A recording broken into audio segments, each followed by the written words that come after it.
आदाब, मैं हूं मुमताज आलम रिजवी और मैं बात करूंगा इस वक्त संभल की और रायबरेली की। जी हां, दो ऐसे मकामात हैं कि जो इस वक्त मौजूए बहस बन गए हैं। संभल में 46 साल बाद मंदिर खोला गया है, उसके ताले खोले गए हैं और उसको लेकर के एक हंगामा खड़ा कर दिया गया है। हालांकि कोई नई बात नहीं, एक के बाद एक, एक के बाद एक, एक के बाद एक नई नई चीजें आ रही। पहले बहराइच था, उसके बाद संभल आया, फिर अजमेर आया, अजमेर के बाद अब बरेली शरीफ जो है वो, और इससे पहले भी आपको पता है कि कहां कहां किस तरीके से चीजें आ रही। सवाल यह है कि क्यों इस तरफ चीजों को ले जाया जा रहा है। लेकिन एक बड़ी बात सामने आई है, उसका मैं जिक्र करना चाहता हूं। जो 46 साल बाद मंदिर खोला गया है, उसके बारे में वही लोग कह रहे हैं कि 400 साल पुराना कदीम यानी प्राचीन मंदिर है। अब जब 400 साल पुराना ये मंदिर संभल में पाया गया है, तो एक बड़ा सवाल खड़ा हो गया है और उसका जवाब आपसे भी चाहेंगे और सरकार से भी चाहेंगे और उनसे भी चाहेंगे कि जो मुगलों के दौर पर हमले कर रहे हैं। हम मुगलों के दौर में नहीं हैं, हम मोदी के दौर में हैं। हम आज के भारत को जानते हैं, हम पिछले भारत को नहीं जानते। लेकिन सवाल यह है कि अगर 400 साल पुराना मंदिर है तो इसका मतलब यह है कि जब यह मंदिर संभल में बनाया गया तो वहां मुगलों की हुकूमत थी। तो यह अजीब बात नहीं है कि मुगलों का दौर है और वहां मंदिर बन रहा है, मंदिर बनाया जा रहा है। ये आप सोचिए जरा से। एक तरफ तो यह इल्जाम है कि मुगलों ने मंदिरों को तोड़ दिया और दूसरी तरफ इसी मंदिर से ये साक्ष्य निकल रहे हैं। जहां हनुमान जी का मंदिर निकल आया, शिव जी का मंदिर वहां पे कहा जा रहा है। तो 400 साल पहले यह मंदिर बना कैसे, जबकि वहां तो मंदिर को तोड़ने के प्रमाण बताए जा रहे हैं। तो इसलिए मुझे लग रहा है कि अब यह भाजपा और खास तौर से फिरकापरस्त ताकतों का चेहरा बेनकाब हो गया है। ये मंदिर जो है वो इस बात की गवाह है और हनुमान जी हमारे ख्याल से वो आ गए हैं मदद के लिए कि यहां पे कोई गड़बड़ न होने पाए, कोई फसाद न होने पाए। तो इसलिए मैं तो धन्यवाद ही अदा करूंगा, शुक्रिया अदा करूंगा कि 400 साल पुराना मंदिर निकल आया है।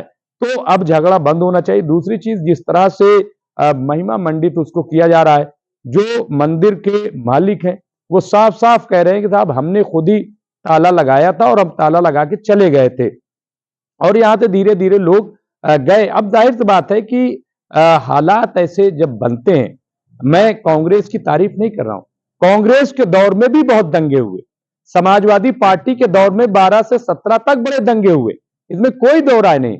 मुजफ्फरनगर से जो मिनी पाकिस्तान भाजपाई कहते हैं, उस मुजफ्फरनगर से आप देखिए 50,000 मुसलमान वो पलायन करते हैं, वो नकल मकानी करते हैं, हिजरत करने पे मजबूर होते हैं। तो ये कैसे हुआ? किसका दौर था? समाजवादी का दौर था। तो मैं किसी एक हुकूमत की बात नहीं कर रहा हूं, मैं तो सिर्फ गलत राजनीति की बात कर रहा हूं। तो इसी तरीके से बहुत मुमकिन है कि एक खौफ का माहौल पैदा किया गया हो और इस वजह से लोग चले गए हों। लेकिन आज के लोगों को उसके लिए परेशान किया जा रहा है। अब बुलडोजर चल रहा है। बहराइच में जब हंगामा हुआ तो वहां बुलडोजर चला, संभल में जब हंगामा हुआ तो वहां बुलडोजर चल रहा है। मैं तो योगी जी से कह रहा हूं कि विधानसभा चल रही है, आप जो है पूरे यूपी में बुलडोजर चलाइए। दंगे का इंतजार मत कीजिए कि जब दंगा होगा तब हम देखेंगे कि कौन सही है कौन गलत है, कहां बिल्डिंग सही बनी है कहां बिल्डिंग गलत बनी है। अरे भाई, जो गलत है वो गलत है, दंगे का क्या इंतजार है? आपको गलत लग रहा है ना, तो पूरे उत्तर प्रदेश में बुलडोजर चलवाइए जहां जहां गलत है। दंगे का इंतजार न कीजिए। अब आइए रायबरेली, वहां पे जिस तरह से धाम की वहां पे बनाया जा रहा है और जो लाइटें हैं, स्ट्रीट लाइटें, उस पर त्रिशूल लगाया जा रहा है। मुझे त्रिशूल से कोई एतराज नहीं है, बिल्कुल एतराज नहीं है। वहां जरूर लगाएं, आप धार्मिक जो स्थल है उसको आप सजाइए, इसमें कोई दो राय नहीं। लेकिन सरकार अगर एक खास तबके को, एक खास मजहब को प्रोटेक्ट करती है तो यह संविधान का उल्लंघन है। जिस संविधान की बात भाजपा करती है और जब कांग्रेस ये कहती है कि संविधान खतरे में है तो इनको मिर्ची लगती है। भाई कैसे खतरे में, कहां से खतरे में? और सवाल यह है कि आप संविधान को मान कहां रहे हो? आपने 400 पार का नारा दिया किस लिए? ताकि संविधान बदला जाए। आप जो कुछ कर रहे हो उससे अंदाजा यह होता है कि आपकी नीयत ठीक नहीं है। अब आप बताइए कि आप संविधान तो क्या लेते हो कि हम किसी से पक्षपात नहीं करेंगे, भेदभाव नहीं करेंगे, किसी एक मजहब की तरफ झुकाव हमारा नहीं रहेगा। तो ये क्या है? हाँ, कांवड़िए निकलते हैं, आप हेलीकॉप्टर से फूल बरसाते हो, आप जो है वो दिवाली में आप जो है लाखों दिए। अरे ये हुकूमत का काम है क्या? हुकूमत का काम यह है कि 27,000 जो प्राइमरी स्कूल बंद हो गए हैं, क्यों बंद हो गए? क्यों उनके टीचर वहां पे नहीं थे? क्यों उनमें ताला लगाया गया? उस पर सरकार काम करे। जो फैक्ट्रियां बंद हो गई हैं वो कैसे खुलेंगी, उनके ताले कैसे खुलेंगे, उस पर काम करें।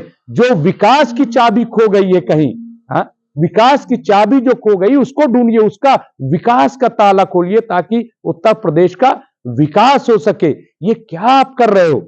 हाँ, कहां उत्तर प्रदेश को ले जा रहे हो? मैं इसलिए एज ए जर्नलिस्ट मैं ये बात कह रहा हूं कि ये तरीका ठीक नहीं है, ये सोच ठीक नहीं है। देखिए, धार्मिक कोई पाबंदी नहीं है, आप बिल्कुल स्वरूप बदलिए, जिसकी जो आस्था है वो वहां पे करें, लेकिन इस पर राजनीति न कीजिए। इस पे जब आप राजनीति करते हैं तो माहौल खराब होता है।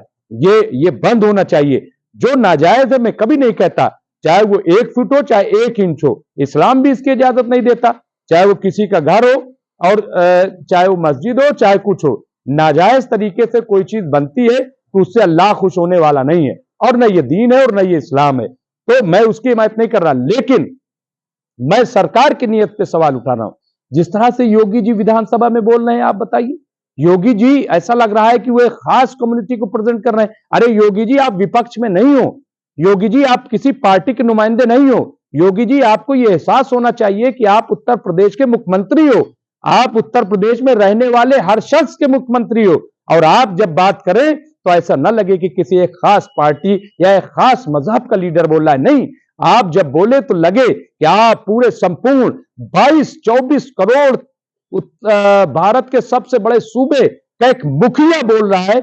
इस तरह से आपको बोलना चाहिए, और तब आपका मान सम्मान जो है न सिर्फ उत्तर प्रदेश में, भारत में, बल्कि विश्व में बढ़ेगा कि आप सबको लेके चलो।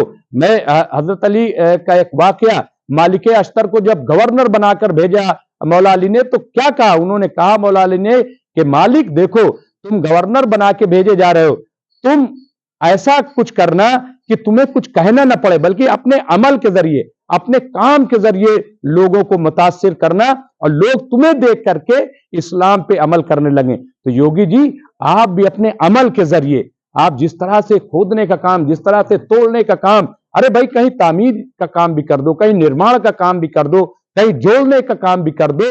इसलिए मुझे लग रहा है कि इस पर गौर करने की जरूरत है। और मैं आखिर में यही कहूंगा कि तमाम जो मुस्लिम भाई हैं वो सब्र तहम्मुल से काम लें, वो जज्बात में ना आए, किसी के बहकावे में ना आए, किसी राजनीति में ना पड़े। अभी यहाँ पे कानून है, अदालतें हैं, वहां पे आप लड़ाई लड़िए, और खुदा के लिए अगर कहीं कुछ गलत है तो उसको, अपनी चीजों को दुरुस्त करने की कोशिश कीजिए।